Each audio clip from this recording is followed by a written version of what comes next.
Parents meeting में सबसे महत्वपूर्ण समस्या ये है कि बच्चे डिसिप्लिन नहीं होते। ठीक से खाते नहीं, ठीक से पढ़ते नहीं, पढ़ाई के समय में खेलते हैं। अगर खेलने जाते हैं तो जल्दी वापस नहीं आते। किताबें वगैरह ठीक से नहीं रखते। ये सब आम समस्याएं हैं क्योंकि अधिकतर माता-पिता खड़े होकर यही शिकायत कर रहे थे। समय पे नहीं आता, समय पे नहीं खाता, ऐसे। ऐसे में बच्चों को अनुशासित कैसे बनाया जा सकता है? मैं एक बहुत ही मुख्य और अहम जानकारी आपके साथ बांटना चाहता हूं। कुदरत को ही आप ले लीजिए। क्या कुदरत एक समान है? एक पेड़ जो टेढ़ा उगता है या झाड़ियां जो इधर उधर उगी होती हैं, हमें ही उन्हें सामान्य करना होता है। अभी एक खेत में हम धान की खेती करते हैं या फिर मूंगफली की खेती करते हैं, जहां तहां घास फूस उगता है कि नहीं? उसे उखाड़ते उखाड़ना हैं। जरूरी है। तो आपको एक और उदाहरण मैं देना चाहता हूं। सपोज एक चाइल्ड जो आपका कहा हमेशा मानता है, यहां खड़े रहो तो खड़ा रहता है, वहां जाकर बैठ जाओ तो बैठ जाता है, हाथ को ऐसे रखने के लिए कहे तो वैसे ही रखता है, घूमने के लिए कहे तो घूम जाता है, लिटाइए तो लेट जाता है। जो आप कहें उसे 100% कर दे तो क्या आप उसे नॉर्मल बच्चा कहेंगे? नहीं नहीं। ना।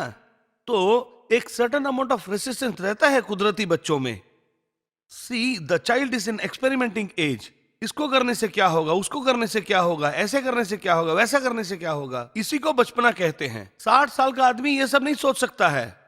एक छोटा सा उदाहरण, सभी कामयाब लोगों के मन में ये जानने की तड़प थी कि ऐसा क्यों हो रहा है, वैसा क्यों हो रहा है। थॉमस अल्वा एडिसन की जिंदगी में घटी हुई सच्ची घटना है कि थॉमस अल्वा एडिसन कई चीजों को देखते थे और उन पे गौर करते थे। ये पंछी क्यों उड़ रहा है, उन्हें बहुत आश्चर्य होता था। उनको भी उड़ने की इच्छा हुई, कैसे उड़े ये सोचने लगे। फिर पंछियों का अध्ययन किया। उन्होंने पंछियों को कीड़े मकोड़े खाते हुए देखा और फिर सोचा कि शायद कीड़े मकोड़े खाने से उड़ सकते हैं। यह समझकर कुछ कीड़े मकोड़े पकड़कर खाने में मिलाकर उनके घर के पास रहने वाली बुढ़िया को उसकी जानकारी के बगैर दे देते हैं, नहीं खिला देते हैं, ताकि वो देख सकें कि बुढ़िया उड़ती है या नहीं। ऐसा खाना खिलाना गलत है या ठीक, इसके बारे में मैं वो नहीं बोल सब। रहा हूँ। लेकिन उनके दिमाग का मैंने जब गहराई से अध्ययन किया तो मुझे पता चला यही बच्चों की फितरत है। यानी अनुशासनहीनता जिसे कहते हैं वो कुदरती है।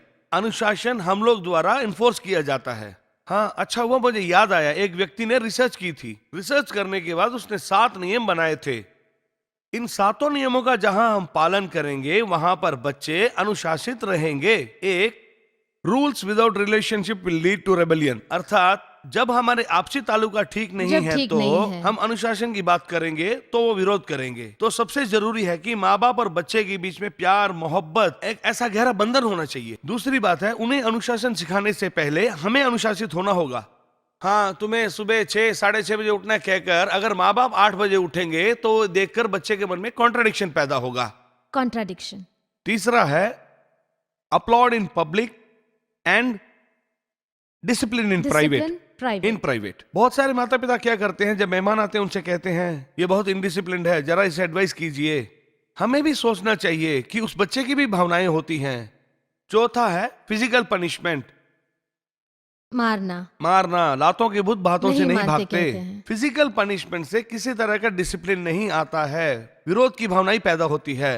पांचवा कहते हैं, there is a difference between disciplining and insulting. Insulting, कोई भी बच्चा अपना किसी तरह का अपमान बर्दाश्त नहीं करता है। छठा है, there is a big difference between disciplining और loving a child and doting. Doting का मतलब है लाड लाड करना। करना। ये मेरा लाडला है इसलिए ये जो भी गलती करेगा उसे बर्दाश्त कर लेना। सातवां है, correcting when angry is going to be a problem. यानी कि बच्चा जब गलती करता है उस समय हमें बहुत गुस्सा आता है। गुस्से में हम अपना अनुशासन खो बैठते हैं और भूल जाते हैं कि हमारे आसपास में कौन बैठा है, हमें कुछ पता नहीं चलता। ऐसी स्थिति में सिखाया हुआ अनुशासन और उस अनुशासन का परिणाम बहुत ही गलत होता है। अंत में साइकोलॉजिस्ट ने हॉट स्टोव मेथोडोलॉजी का इस्तेमाल किया है। यह बहुत ही लाभदायक है। हॉट स्टोव मेथोडोलॉजी बोलें तो मैं आपको इसे विस्तार में समझाता हूं। हाँ। अब आप एक हॉट स्टोव ले लीजिए। छूने छूने से गरम गर्म लगता है। लगेगा, आपके छूने से? सबके छूने से, कोई भी छूने से मैं जलेगा। छूंगा तो? कोई भी। अरे उस स्टोव का मालिक मैं हूं, मैं छूंगा तो गर्म जलेगा। लगेगा, बहुत देर छुएंगे तो फपोला पड़ फफोला जाएगा। पड़ जाएगा। तो उसे छुएंगे क्या? नहीं नहीं छुएंगे। छुएंगे। आज छूने से गर्म लगेगा, कल छूने से गर्म नहीं लगेगा तो ट्राई कर सकते हैं। आपके छूने से गर्म लगेगा, मेरे छूने से गर्म नहीं लगेगा तो छू कर देखेंगे। तो फर्स्ट ऑफ ऑल स्टव क्या कहता है? सावधान, लाल हूं। दूसरा है कोई भी छुएगा तो जलेगा। तीसरा है तुरंत, तूने मुझे हाथ तुरंत। लगा दिया, 1 मिनट में हाथ नहीं हटाएगा तो तुझे जला दूंगा, ऐसा नहीं कहता है, तुरंत जला देता है।